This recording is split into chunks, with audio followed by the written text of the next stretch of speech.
तानलाई छ्या बनागा। आज म फेरि आफ्नो बगैँचा भ्रमणतिर लान्छु हजुरहरूलाई।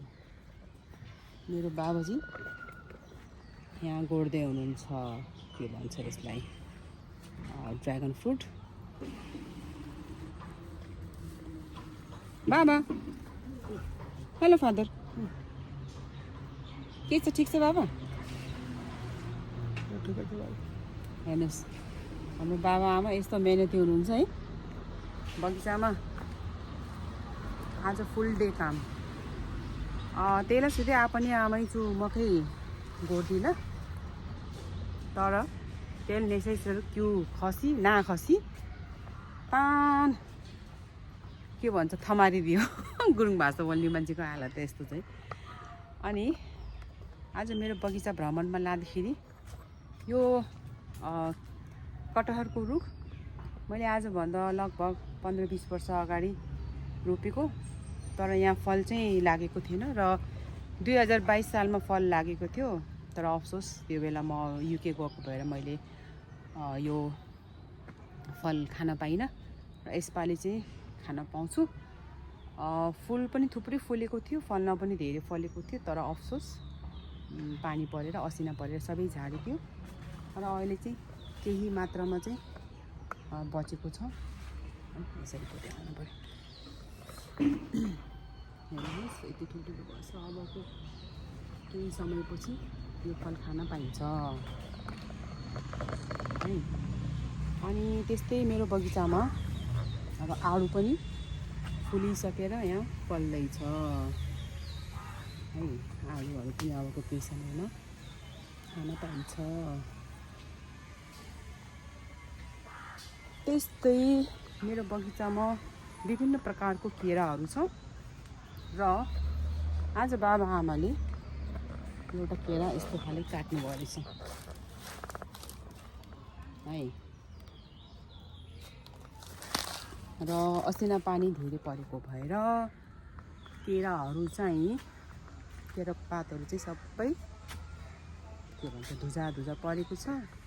यो मेरो अर्को प्लान्ट हो एभोकाडो। यसमा त अब फल कति लागेछ लागेछैन, यो हेर्न अलिक मिल्दैन पात धेरै भएर। त्यस्तै हाम्रो कुनै मकैहरू चाहिँ यहाँ तहको भएको र फलिसकेको छ है, देख्नुहुन्छ भने। कुनै चाहिँ हाम्रो हिजो बाबा आमाले गोड्नु भएको तर पानी परेर सबै थमरिएको छ। त्यस्तै प्रकारले मेरो बगैँचामा अरू के छ भन्दाखेरि यो अम्बा, यो चाहिँ पिङ्कवाला अम्बा हो, कोही व्हाइट कलरको छ, मेरो यहाँ पनि पिङ्क कलरको छ र यहाँ पनि अम्बा फुल फुल्दैछ अनि यहाँ अब फल्दैछ पनि छ। हेर्नुहोस् फुल कस्तो राम्रो व्हाइट कलरकै यस्तो मजाको फुल फुलेको छ भने अम्बा लागिसकेको छ। त्यस्तै लेमनहरू फल्नै बाँकी छ भने यो के भन्छ खनियो भन्छ कि समथिङ के भन्छ, यो पनि थुप्रै फलेको छ, तर मैले यो त खाँदिनँ।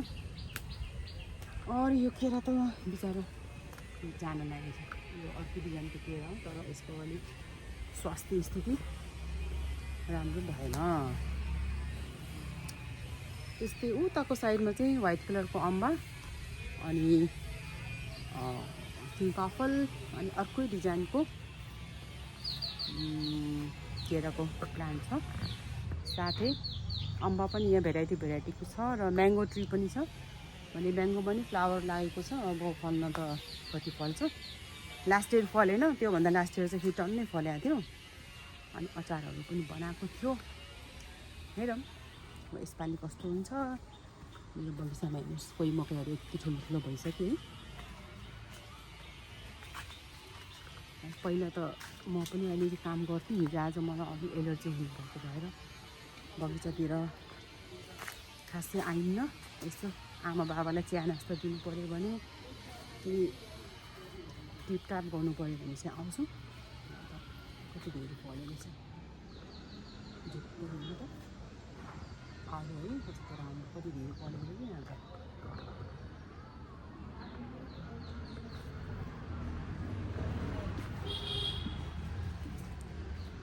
अनि लौका पनि ल्याएर सारेको, पानी धेरै परेर राम्रो नभएको कि यो चाहिँ बल्ल 80 मात्रै भरेछ एउटा फल्न त फल्छ होला है कोही मकै त हाम्रो हेर्नुहोस् अब स्यालले पनि खाएछ कि यहाँ स्याल आउँछ नि त अनि हाम्रो कतिवटा मकै त स्यालले खानु भएछ सिमी पनि फल्न लागेछ ओहो अझै पनि तरुल छ आमा खानु भयो ल खानु भएन हाम्रो यो रुलो राखेको यसले ल हेर्नुहोस् यसले हेर्न यो रोड राखेको हाम्रो आमा यहाँ तरुल खन्दै हुनुहुँदो रहेछ ए यहाँ लेमनको प्लान्टलाई त नोक्सान गरेछ नि त है भनेर खन्न लाग्यो बुढोले कराएको हो र आफै नै हो खन्न पर्ने उही यता मनिस्कम रुख्दो हेर्न कति लामो भइसकेछ त नि लेमनको यो त फेरि राम्रो खाले लेमन हो नि त्यही भएर यसलाई खन्न लाग्यो हेर्नुहोस् हाम्रो यो अर्कोवाला लेमन यो पनि कति धेरै पो फलेको हो ए यो त धान्नै नसक्ने स्थिति रहेछ त यसको त धान्नै नसकेछ त बोटले हेर्नुहोस् यति राम्रो लेमन